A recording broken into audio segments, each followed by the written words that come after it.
Hello, and welcome to today's session. Learning Outcome LO1.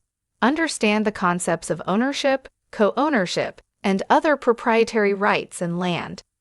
Today, we will explore one of the most fundamental aspects of property law: who truly owns land and what rights exist over it. Have you ever wondered what it really means to own land, or what rights others might have over property that isn't theirs? This session will guide you through these key ideas, examining how land ownership is structured, how co-ownership operates between multiple parties, and what other proprietary rights can exist within the same piece of land. By the end of this lesson, you will have a deeper understanding of how the law defines, divides, and protects interests in land, revealing the complex but fascinating framework that underpins ownership and rights in property. Land law defines who owns property and what rights exist over others' land. This module introduces these concepts, focusing on rights and responsibilities. You will learn about ownership, legal versus equitable ownership, and resolving legal issues. Easements, covenants, and third-party rights are key topics. Understanding these is crucial for navigating land law. Land law distinguishes between personal and proprietary rights. Understanding these differences is essential. Legal and equitable ownership operate differently. Legal ownership is registered and enforceable against all, while equitable ownership is recognized by equity. The formal requirements for land interests vary, influencing how rights are proven. Ownership is the legal right to possess, use, and dispose of land. In English law, land is ultimately owned by the Crown. Individuals hold an estate in land, granting lawful possession and control. Freehold and leasehold are the main types of ownership. Legal and equitable ownership define how rights are held.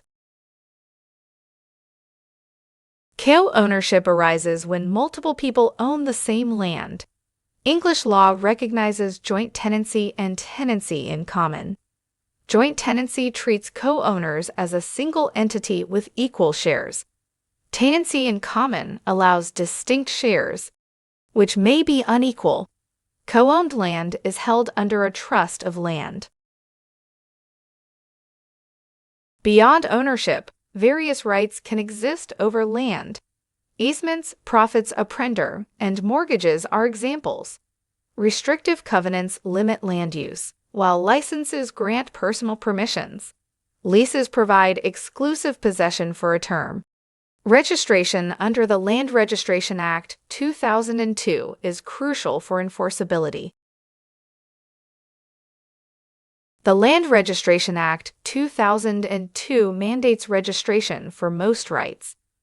Registration ensures legal binding and public notice. Unregistered interests may still bind as overriding interests. This system aims to prevent disputes and provide certainty. Understanding registration is key to navigating land law. Land in English law includes more than just the earth's surface. It encompasses buildings, attachments, and rights above and below. Section 205(1)(ix) of the Law of Property Act 1925 defines land broadly. Physical elements include soil and structures, while intangible elements cover rights and interests. This comprehensive view affects ownership and use. Distinguishing between fixtures and chattels is crucial in land law. Fixtures are attached to land and considered part of it.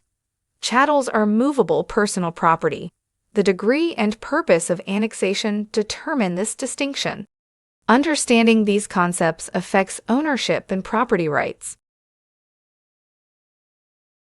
Land ownership in English law has unique historical roots. After the Norman conquest, William the Conqueror claimed all land. This established the doctrine of tenure, where land was held from the crown. Over time, feudal obligations evolved into modern ownership. The Tenures Abolition Act, 1660 marked this transition. The Law of Property Act, 1925 reformed land law. It clarified legal estates, defining freehold and leasehold. Freehold offers indefinite possession, while leasehold is time-limited. Legal and equitable interests reflect ownership's complexity. The Land Registration Act, 2002 ensures transparency and proof of title. Modern land ownership involves legal and equitable interests. Legal ownership is registered and enforceable. Equitable ownership recognizes financial contributions or trust interests. The Trusts of Land and Appointment of Trustees Act, 1996 governs co-ownership. Registration under the Land Registration Act, 2002 ensures clarity and security. Ownership isn't absolute. Third-party rights affect land use. These proprietary interests bind current and future owners. The Land Registration Act, 2002 governs their protection. Overriding interests may still bind if unregistered. Understanding these rights is crucial for full ownership comprehension. Easements grant rights over another's land, like drainage or access. Restrictive covenants limit land use, protecting neighboring properties. Mortgages provide lenders with security interests. Leases offer exclusive possession for a term in exchange for rent. Licenses grant personal, non-binding permissions to use land. The Land Registration Act, 2002 requires registration for enforceability. Unregistered rights may still bind as overriding interests. Actual occupation or short leases can qualify. Registration aims to reduce hidden claims and promote transparency. Understanding protection mechanisms is vital for landowners. The distinction between registered and unregistered land is crucial.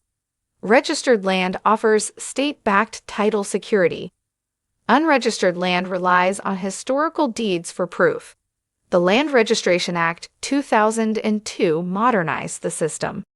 Understanding these differences aids in navigating property law. Registered land is recorded on the land register. It provides a public record of ownership and interests. The Land Registration Act, 1925 introduced this system.